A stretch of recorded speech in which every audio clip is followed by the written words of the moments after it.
केरल के राज्यपाल जो कि जाने जाते हैं अपने विचारों को प्रखरता मुखरता के साथ रखने के लिए है आरिफ मोहम्मद खान नाम, लेकिन इन्होंने ही कभी 3 तलाक का और तलाक के ऊपर का विरोध करके राजीव गांधी मंत्रिमंडल से अपने आप को दूर किया था। अब केरल के राज्यपाल क्या कहते हैं आरिफ मोहम्मद खान, सुनिए।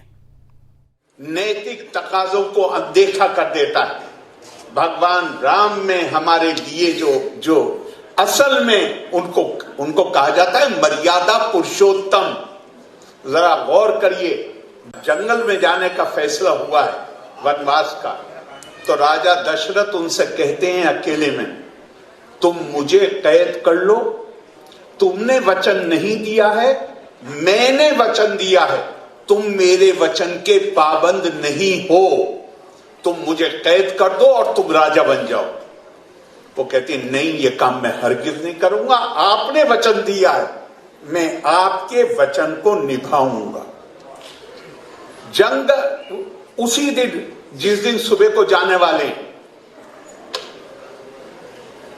छोटे भाई लक्ष्मण जी नाराज हो जाते हैं और बहुत ज्यादा नाराज हो जाते हैं और कहते हैं कि ये हमारे बाप जो हैं वो जिम्मेदार हैं परिवार पर आई हुई सारी कठिनाइयों।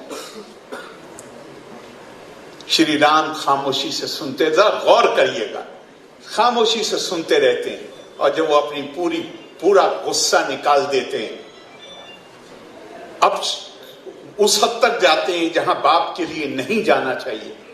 उसके बाद वो उनसे कहते हैं बहुत शांति के साथ, दहोमिति या बुद्धिर्विद्या सा प्रकीर्तता ना हम देहश्ची दातवेद बुद्धि विद्येते भन्दित।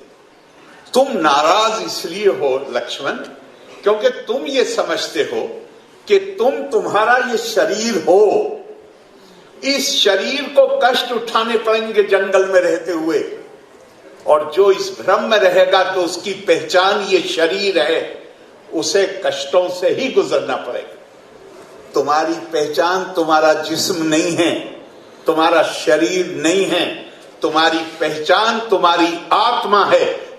तुम्हारी आत्मा हो, और आत्मा तो न जायते मिलियते व कदाचित नायम भूतवा भविता वा न भूया अजो नित्या शाश्वतोयम पुराणो अन्यते हरिमानी शरीर।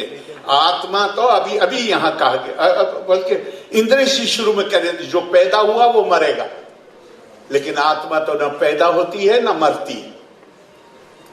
तो तुम असल में तुम्हारा शरीर नहीं हो, तुम ये आत्मा। तो बुनियादी तौर पे मर्यादा पुरुषोत्तम क्यों कहा? मर्यादा पुरुषोत्तम इसलिए कहा कि वो अपनी ख्वाहिश, जो चीज उनमें सुख देने वाली थी, उनके शरीर को सुख देने वाली थी, उनकी ख्वाहिश, जो इंसान की ख्वाहिशें होती हैं, वो मर्यादा के बाहर जाकर उसको भी स्वीकार करने के लिए तैयार नहीं थे। और हम चाहे जिस मैदान में हों, मैं आपसे कहता हूं, चाहे हम राजनीति में हैं, चाहे हम डॉक्टर हैं, चाहे हम इंजीनियर हैं, हम कहीं भी काम करते हो, जिन लोगों की जिम्मेदारी हमारे ऊपर है उनको हम किस नजर से देखें, ये हमें शिक्षा मिलती है वहां से।